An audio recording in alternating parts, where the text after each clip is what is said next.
Barron's.com reports a country music song featuring a male singer's voice generated by artificial intelligence reached the top of the U.S. charts for the first time this week. Walk My Walk by Breaking Rust, an artist with no identity but widely reported by U.S. media to be powered by generative AI technology, made it to the top spot on Billboard magazine's chart ranking digital sales of country songs according to data published on Monday.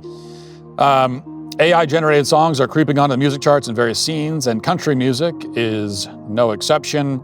Allegedly, this is like a hit song now. And we've heard this story before, by the way, about AI songs that, they're big hit songs, they're topping the charts. And a lot of times that has turned out to be not exactly true. In this case, I think it is. But before we talk about that, let's play, just so you know what we're talking about, and I know you're curious, as I was. So here is this AI song. Listen to it.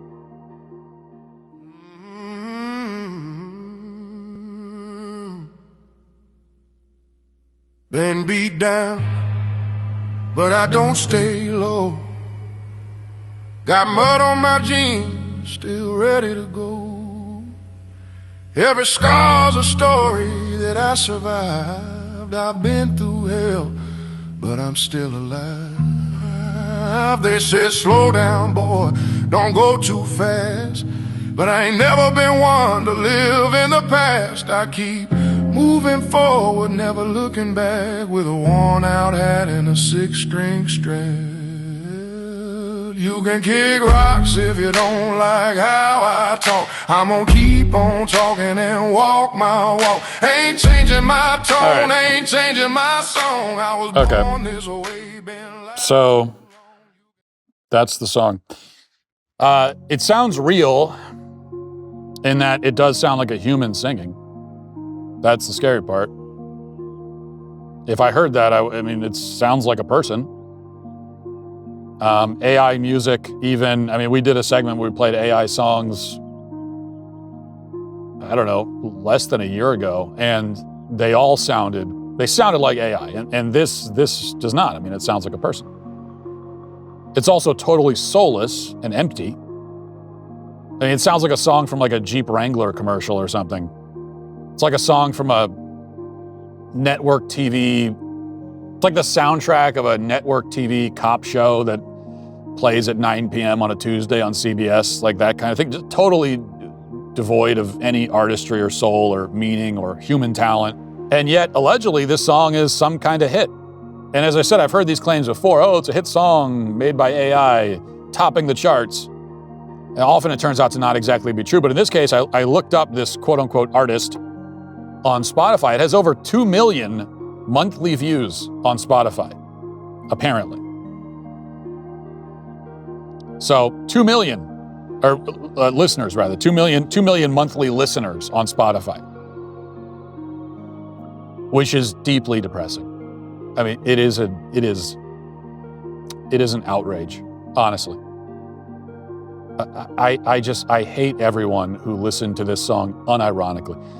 Everyone who listened to it, unless out of a sense of morbid curiosity, as we just did, but anyone who's like an actual listener. And I found this on YouTube, and there were comments. And even many of the comments are probably bots and AI, so who knows what's real anymore? That's the world we live in. But there were a lot of comments saying, oh, this is actually pretty good. This is not too bad. I kind of like this. And I'm just thinking,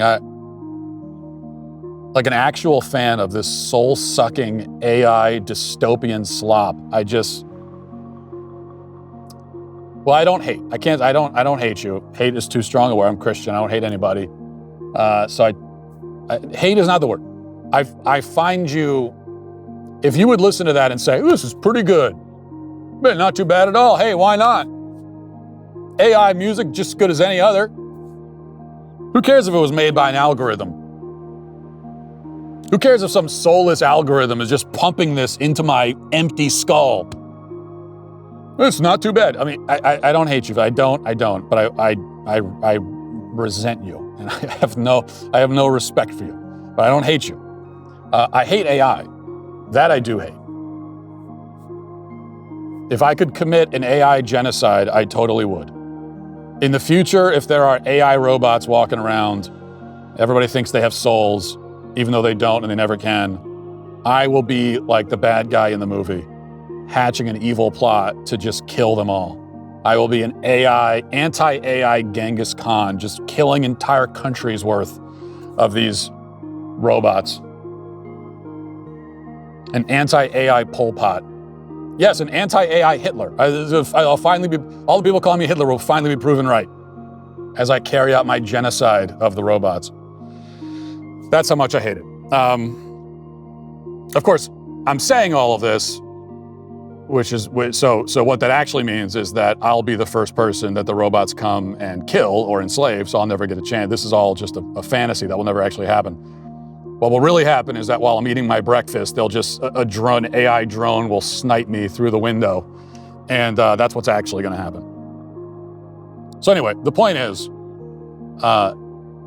AI music is the death of the soul. AI art is impossible, it can't exist. AI can kill art, it can wipe it out, but it can't do art, it can't perform or produce art. And that's because art is all about what it means to be human. Like we said yesterday, art is the creation of beauty. It conveys beauty. It conveys meaning. You can't have beauty without meaning. And algorithms cannot create beauty or convey meaning. Algorithms have no minds. They have no souls. They have no consciousness.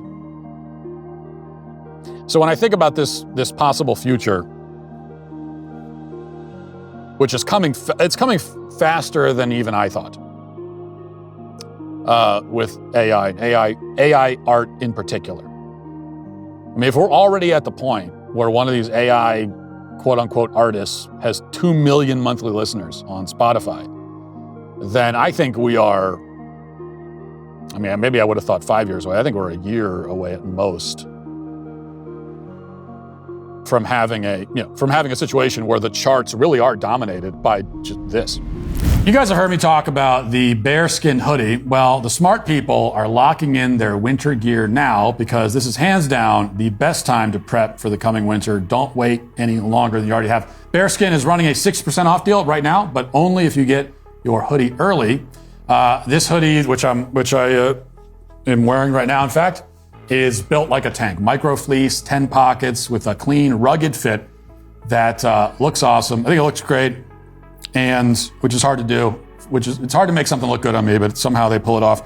And also it's very comfortable and it's got utility. I mean, it's practical as well. So it combines all the things you want: style, practicality, and comfort. Plus it zips right into the heavy storm rain jacket to become 100% waterproof when you need it.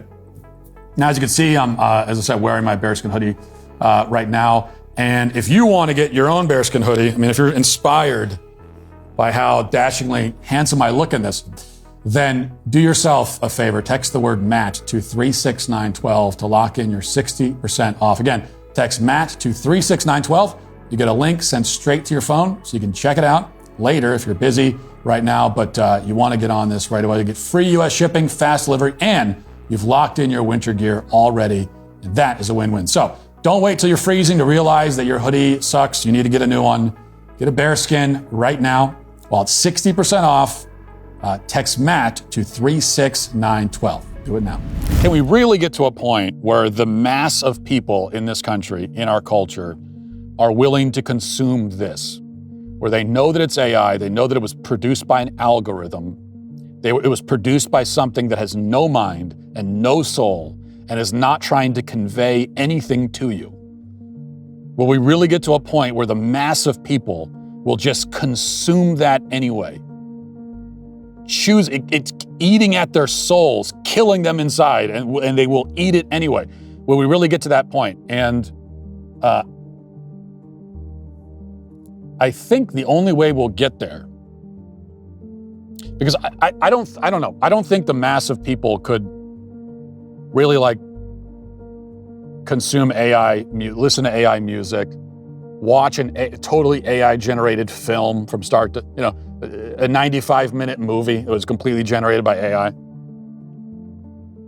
I think the only way people can get there, where they're willing to do that, is if they've convinced themselves that actually this art is conveying meaning because the AI does have a soul and it is trying to like tell them something. If there's anyone that actually likes AI music right now, I think that's probably why they like it. Because they've convinced themselves, oh, wow, this algorithm has a soul. This is its soulfulness coming through. And that's a scary thought. That's a scary thought. When we get to a point where most people begin to believe that this stuff is like conscious. And the other interesting thing is, as I talk about AI, AI is the battle of the future. It just is. I think there are a lot of things we're arguing about right now that 5 years from now will be totally irrelevant. It just won't matter at all.